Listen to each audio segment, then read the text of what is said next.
Hi hello नमस्कार जय जगन्नाथ सांग माने मु मनीषा आपण मानक स्वागत करुच्ची सन्निशा लाइफस्टाइल को।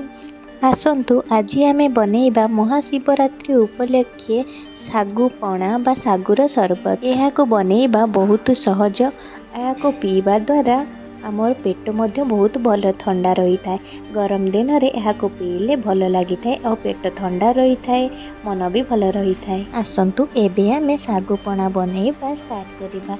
सागुपणा बनैबा पाई कि मुझे नहीं कदली दुईटा नहीं, गोटे सेउ नहीं, गोटे डालिंब नहीं, मुझे गोटे फाड़े नड़िया नहीं, 3टी खजुरी नहीं, आलमंड किछि नहीं, आउ किछि छेना नहीं। देखंतु मुझे सागुटी को 3 ରୁ 4 घंटा पर्यंत बतुरे देइथिली। सागुटी बतुरे दे सारिबा परे मुझे भल भाबे धोई नहीं। धोई सारिबा परे देखंतु मोर एठी सागुटी भल भाबे बतुरी जाइछि। एबे आमे सागुटी को साइड करी रखिबा। एबे चलंतु आमे सागुपणा पाई कि ए फ्रूट्स गुडा को काटी नबा। देखंतु मो ए आलमंड बादाम गुडी को भल भाबे काटी नउछि। एठी मु किछि बादाम को पणा रे ग्राइंडिंग करबा पाई कि काटुछि, आउ किछि ऊपर सजेबा पाई कि काटी नउछि। देखंतु एठी मु सब बादाम गुडी को एमिति करी काटी नै सरलुनी। एबे आमे खजुरी कुली गुडा को भल भाबे काटी नबा। देखंतु मु एठी खजुरी कुली भितर थिबा मंजी गुडी को बाहर करी नउछि। बाहर करी सारिला परे ताको 4 पीस करी देइछि। 4 पीस करी सारिला परे ताको मु छोट छोट करी काटी नउछि। एमिति करी मु सब खजुर कुली गुडा को काटी नउछि। एबे आमे कदली गुडी को काटिबा। एठी देखंतु मु कदली रो ऊपर चोपा छड़ेई नै सारिबा परे मु एठी गोटे गोटे पीस करके काटी नउछि। जेहेतु आमे याको ग्राइंडिंग करिबा सेति पई कि जेमिति आपण चाहिले बड़ बड़ भी करि परिबे। मु एमिति करी 2टी कदली जाको भल भाबे काटी नैछि। देखंतु मु एठी किछि छेना नैछि। मु याको घरे तयारी करिछि, क्षीर रु तयारी करिछि। आपण चाहिले मार्केट रु मध्ये छेना आनी परिबे। छेना दबा द्वारा हमर पणाटी भल टेस्टी लगी थे और भल मध्य लगे। चलंतु आमे एबे सेउटी को भल भाबे काटी नबा। देखंतु मु एठी सेउटी को फाळ कर नैछि। सेउरे थिबा मंजी गुडी को आमे भल भाबे काटी कि बाहर करि नबा। मु एठी सेउ काटिबा परे ताकू मु एठी छोट छोट पीस करि नैछि। एहा को आमे ग्राइंडिंग कर नबा। सेति पई कि मु एठी छोट छोट पीस कर नैछि। काटी रखिथिबा सेउ गुडी को आमे प्लेट रे सब रखि नबा।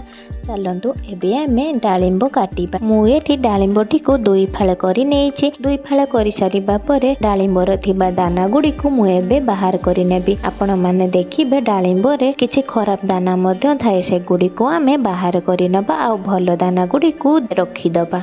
चलंतु एबे आमे नडियाटी को कुरी नबा भल भाबे। देखंतु मु एठी नडियाटी को कुरुणी सहाय्य रे भल भाबे कुरी नउ। आपण माने चाहिले नडियाटी को मध्य बड़ बड़ पीस रे काटी परिए। जेहेतु आमे याको ग्राइंडिंग करिमु तो सेतिरे किछि प्रॉब्लम नाइ। देखंतु एठी मु सब नडिया गुडी को भल भाबे कुरी नै सारे लोणी। एठी मु सब नडिया गुडी को प्लेट रे रखि देई सारिछि। देखंतु एठी मोर सब फळ गुडी को मु काटी देइछि। आ केते सुंदर मध्य मोर फळ गुडी का देखा जाउछि। याको मु गुटे साइड करि नउछि। या परे मु एक ग्राइंडिंग जार नैछि। ग्राइंडिंग जार रे बतुरी रखिथिबा साबु को मु एथिरे देई दउछि। मु एठी सब साबु गुडी को देई सारिछि। देई सारिबा परे एथिरे मु किछि बादाम देई देइछि। आलमंड बादाम काटी रखिथिबा देई देइछि। एथिरे मु कदली देई देइछि, गोटे गुजराती आउ किछि गुलमरीच देइछि। तापरे सेथिरे मु सेउ रखि देई देइछि। जो सेउ को आमे काटी रखिथिले सेई सेउ गुडी को आमे देई दबा। एथिरे मु किछि नडिया को देई दउछि। आ अल्प किछि रखिछि सागु पणा ऊपर दबा पाई कि मु एठी रखिछि। देखंतु मु एठी किछि खजुरी कुली देई देइछि। देई सारिबा परे मु एठी 2 चमच चीनी देइछि। आपण चाहिले मिश्री मध्ये देई परिबे। देखंतु आपणक अनुसार आपण चीनी व्यवहार करिवे। तापरे मु एठी क्षीर अल्प देइछि। क्षीर देई सारिबा परे एहा को मु गोटे स्मूथ पेस्ट तैयारी करने। देखंतु मोर पेस्ट टी केमिति हेछि। आपनको जदि अधिक पानिया दरकार कि बहलिया थिले आपण एमिति खाई परिबे। जदि पानिया दरकार आपण एथिरे मध्य किछि क्षीर देई परिबे। मु एठी गोटे ग्लास नेछि। ग्लास रे किछि डालिंबर दाना देई देछि। डालिंबर दाना देई सारिबा परे हमें जो ग्राइंडिंग करके जो पेस्ट टी रखिथिले ताको हमें सेथिरे देई दबा। देई सारिबा परे मु एठी जो नडिया कुरी की रखिथिली से नडिया को हमें एथिरे देई दबा।